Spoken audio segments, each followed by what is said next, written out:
కూరగాయలు కోసి వేస్ట్ సామాన్ వేస్ట్ కూరగాయలు కట్ చేసిన వేస్ట్ ఉంటుంది కదా, అవి ఒక డబ్బాలు వేసి 15 రోజులు అలా మూత పెట్టి ఉంచుతాను. కుళ్ళిపోయిన తర్వాత ఇలా మొక్కలకి వేస్తాను. కుళ్ళు వాసన వేస్తుంది చేయగానే, అయినా సరే అలాగే వేస్తాను. ఉంటుంది కదా పసగడుగు, బియ్యం కడిగిన పసగడుగు ఉంటే తెచ్చి మొక్కలకి వేస్తాను. సల చేసి మొక్కలకి బాగుంటుంది. ఇక మొక్కలకి పసగడుగు వేస్తాను. టీ పొడి పసగడుగు పేస్ట్ పడిను వేస్తాను.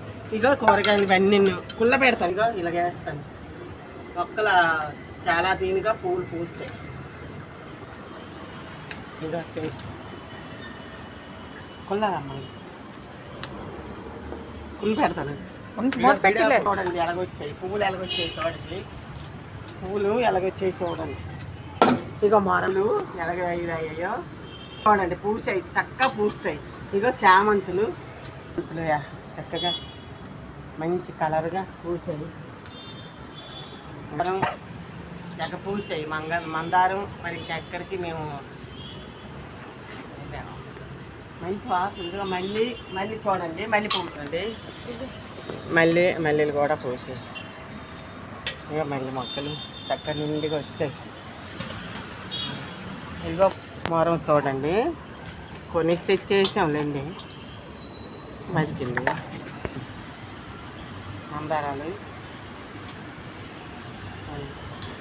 ఇక వైట్ మందారాలు. ఇక చూడండి వైట్ మందారాలు. ఇక చూడండి వైట్ మందారాలు పూస్తాయి.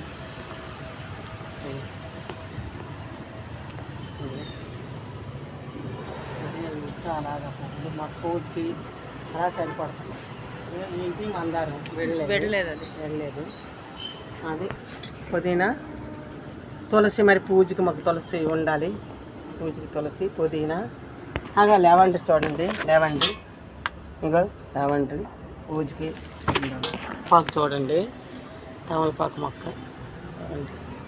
మళ్ళీ అంటే గుంటకలు రాక అంటారు కదా, తలకు రాసుకోవడానికి. అది రుబ్బు కట్ చేసి ఇది తలకి రుబ్బిసి పెట్టుకుంటే బాగుంది. జుట్టు మందారం. ఇది గోధుమ కలర్ మందారం అండి. ఈ కలర్ మందారం తీసుకుంటారు. ఈ కలర్ మందారం. ఇవి చూడండి మందారాలు.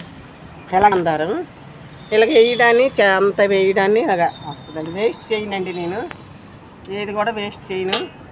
టీ పొడి కూడా, వడకట్టిన టీ పొడి కూడా వేస్ట్ చేయను.